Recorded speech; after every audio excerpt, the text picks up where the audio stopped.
सीता जैसी कन्यादान। मैं दूरस्थ ग्रामीण अंचल में पली बड़ी थी। कुशाग्र बुद्धि होते हुए भी वहां उपलब्ध विद्यालय में कक्षा 12 तक ही पढ़ सकी थी। तब एक महानगरीय परिवार से रिश्ता आने पर मेरे कृषक पापा ने 19 वर्ष की आयु में ही मेरा विवाह कर दिया था। कन्यादान ग्रामीण परिवेश में एक अत्यंत पुण्य का काम माना जाता है। मेरी माँ बापू ने वह कमा लिया था। गांव में धार्मिक रीति रिवाज बहुत होते हैं। मैं उनसे अछूती नहीं थी। 13 वर्ष की आयु से ही मैं विभिन्न व्रत उपवास करने लगी थी। मैं महीने में औसतन 4 दिन में पूर्ण उपवास रहती थी। मुझे विवाह उपरांत परिवेश बिल्कुल नया मिला था। गांव की खुली आबोहवा से विपरीत यहाँ घर छोटा था। कुछ ही दिन में बहू के रूप में दिन भर सारे कामकाज का जिम्मा मेरा हो गया था। मेरा जीवन उसी व्यस्तता में तथा छोटे घर में एक तरह से कैद सा हो गया था। मैं सीधे सरल माँ पिता की बेटी थी। धार्मिक उपक्रमों के अतिरिक्त जीवन से मेरी न कोई शर्त थी और न कोई अभिलाषा ही थी। पति मेरे से 7 साल बड़े थे, अतः उनका लिहाज भी मैं अपने बापू जैसा ही करती थी। उनसे तथा घर में अपने सास ससुर एवं 23 वर्षीय नंद से मैं कोई तर्क नहीं करती थी। पति अपने काम पर सुबह 7 बजे जो निकलते तो रात 9 के पहले नहीं लौटते थे। उनके आने तक मैं दिन भर घर के कामों में लगे रहने से निढाल सी हो जाती थी। पति को भोजन कराने के साथ ही मैं सो जाना चाहती थी। उनके टिफिन बनाने के लिए सुबह मुझे 4:30 बजे उठना होता था। अपने इस जीवन से मुझे कोई शिकायत नहीं थी। तब लेकिन शादी के 1.5 साल बाद करवा चौथ के व्रत खोलने के बाद मुझे पता चला था कि मेरे पतिदेव को मुझसे शिकायत ही शिकायत है। हुआ यूं था कि करवा चौथ के उपलक्ष्य में पति मेरे लिए कान के बुंदे उपहार में लाए थे। मुझसे रात सोते समय वे उन्हें पहन कर दिखाने कह रहे थे। मैंने कहा था कि आज मुझ में हिम्मत नहीं, मुझे सो लेने दीजिए। इस पर उनको गुस्सा आ गया था। पतिदेव ने कहा था कि 1.5 साल से जो देख रहा हूँ उसमें तुमसे शादी मुझे शादी हुई जैसी लगती नहीं। कभी उपवास के बहाने कभी और किसी बहाने बिस्तर पर पत्नी का कर्तव्य निभाने तुम तैयार ही नहीं मिलती। कभी राजी भी हो गई तो बिल्कुल निष्क्रिय, ऐसे करती हो जैसे मुझ पर एहसान कर रही हो। उनकी नाराजी देख मैंने बुंदे पहने थे। बिस्तर पर भी उनके चाहे अनुसार साथ दिया था, लेकिन उनका मूड बिगड़ा ही रहा था। मेरा करवा चौथ का व्रत फलीभूत नहीं हो सका था। कोई महीने भर बाद पतिदेव मुझे गांव मेरे मायके ले आए थे। फिर वापस चले जाने के बाद उन्होंने न कोई बात ही की, न कभी लिवाने ही आए और न आने ही कहा था। मेरे 2 भाई ही हैं जो मुझसे छोटे हैं। उनमें बड़ा 18 वर्षीय भाई कारण समझने मेरे ससुराल गया था। पतिदेव ने ये कहकर उसे वापस भेज दिया था कि तुम्हारी बहन से मेरा मानसिक कोई मेल नहीं हो पाता है, उसे मैं अपने साथ न रख सकूंगा। गलती का एहसास कर कभी वे लेने भी नहीं आए थे। अच्छा ये रहा कि उनसे मेरी कोई संतान नहीं हुई थी, अन्यथा उसे मैं क्या बताती। अब 17 वर्ष हो गए। विवाह विच्छेद प्रक्रिया बिना हम स्थायी अलग हो गए।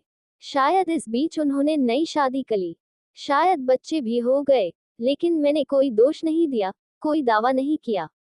मेरे माँ बापू द्वारा मेरा ऐसा किया कन्यादान उन्हें पुण्यकारी होगा या नहीं, इस पर मुझे संशय था। कुशाग्र बुद्धि में थी ही, यूं परित्यक्ता हो जाने के दुख से उबर कर मैंने विवाह कर दिए जाने के बाद भी मैं मायके पर भार न बन जाऊं, इस फिक्र से साइंस ग्रेजुएशन किया। माध्यमिक शाला में मुझे नौकरी भी मिल गई। मैंने जहां जैसा व्यवहार मिलता उसमें कोई प्रतिरोध भी नहीं किया। मैं घर परिवार में अपने कार्य करती रही। धार्मिक होना अच्छी बात मानी जाती है, वह तो मैं थी ही। ग्रामीण संकीर्ण परिवेश में फुरस्ती लोग अकारण मेरे बापू को गलत ठहराते कि क्यों उन्होंने मेरे ससुराल से मेरे अधिकार की न्यायालयीन लड़ाई नहीं लड़ी। अपने किसी कार्य में मुझे कोई दोष नहीं दिखता था। स्कूल एवं मंदिर और वहां जाने आने को छोड़ मैं किसी और सार्वजनिक जगहों पर नहीं जाती थी। फिर भी इन 17 वर्षों में कई पुरुषों से मुझे अपमानजनक और उनके धिक्कारणीय कृत्यों की चुनौतियां मिलती थी। उन्हें शायद लगता था कि कोई परित्यक्ता स्त्री शारीरिक रूप से अतृप्त होती है, उसे पति का साथ नहीं होता है, अतः वह उनकी वासना पूर्ति का सॉफ्ट टारगेट हो जाती है। ऐसे भ्रमित कुछ पुरुष मुझ में अपनी कामुकता पूर्ति की संभावना देखते थे। जब जब कोई पुरुष मेरे स्वाभिमान को आहत करने वाले ऐसे प्रयास, हरकत या बातें करता है, मुझे अपने नारी होने का अफसोस होता। माँ बापू एवं भाई से छिप में रोया करती थी। उन्हें बताना मेरा उनके लिए समस्या रूप हो जाना होता।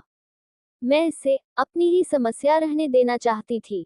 भाइयों के विवाह हुए। भौजाइयों को मैं घर पर कलंकनीय धब्बा सा लगती थी। वे भाइयों के सामने तो ठीक रहती, मगर अकेले में ऐसे उकसाव भड़काऊ शब्द कहती ताकि जिनसे क्षुब्ध हो मैं घर से अलग हो जाऊं। अपमान के घूंट पी ले लेना मेरी नियति जैसे मैं स्वीकार कर चुकी थी। मुझे एक वह आसरा चाहिए था जिसमें मैं अकेली सी न दिखूं ताकि जमाने की कामी भेड़ियों से परित्यक्ता होकर भी अपना बचाव कर लेने में समर्थ रह सकूं। मैं भौजाइयों से अपने को छोटी मान व्यवहार कर लेती, उनकी बातें सहन कर लेती। मैं धार्मिक ख्यालों की तो थी ही। जब मैं अपने बारे में सोचती तो इस जीवन में मुझे अपने से मेरे कोई कार्य लगते नहीं थे जिनके प्रतिफल में जीवन ऐसे कष्टों वाला मिलता। अतः मैं यह मानने लगी थी कि निश्चित ही मेरे पूर्व जन्म में मैं पुरुष रही होंगी जिसने अपनी पत्नी पर ऐसा अत्याचार किया होगा, उसको त्याग दिया होगा और उस पत्नी के दुखी हृदय से मिले अभिशाप से मुझे यह ऐसा जीवन मिला है। अपने ऐसे विश्वास से किसी के परेशानी या अपमान का व्यवहार मिलने पर भी मुझे उसके लिए क्षमा भाव ही होता। ऐसे सोच लेने से मुझे राहत और संतोष होता कि जो मैं भुगत रही हूँ वह मेरे ही पापों का दंड है। मेरे साथ बस यही अच्छा था कि आर्थिक रूप से आत्मनिर्भर होकर मैं विद्यालय में बच्चों में अच्छी अध्यापिका की पहचान रखती थी। जीवन को यूं निभाते कभी सोच भी ना सकती थी कि मेरे जीवन में कोई अच्छा मोड़ भी आएगा। ऐसे में इस वर्ष मार्च से कोरोना विपदा आई हुई है। सभी लोग ज्यादा घरों में बंद रह रहे हैं। ऐसे में अचानक आश्चर्यजनक रूप से कल मेरे पति आए हैं। अपने आने का प्रयोजन बताने के लिए उन्होंने माँ बापू को रात बताया है कि कोरोना प्रकोप ने मेरी सास, श्वसुर और उनकी दूसरी पत्नी का जीवन ले लिया है। मेरी नंद का ब्याह भी 14 वर्ष पूर्व हो चुका है। घर में पति की दूसरी पत्नी से 2 बेटियां हैं। उनके काम पर जाने के समय उनकी देखरेख को कोई नहीं होता है। ये बताते हुए उन्होंने मुझे भी सामने बुलवाया। सबसे रुआंसे स्वर में क्षमा मांगते हुए कहा कि ये अपने घर वापस चले तो मुझे मेरे पापों के प्रायश्चित कर लेने का अवसर मिले। सब सुनने के बाद किसी ने तब उन्हें कोई उत्तर नहीं दिया। आज बापू मुझसे पूछ रहे हैं, बेटी क्या सोचा तुमने?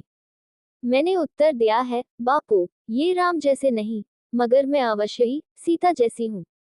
मैं वापस जाऊंगी, अपने ग्लानिबोध में डूबे पति को उससे निकालने में सहायता करूंगी।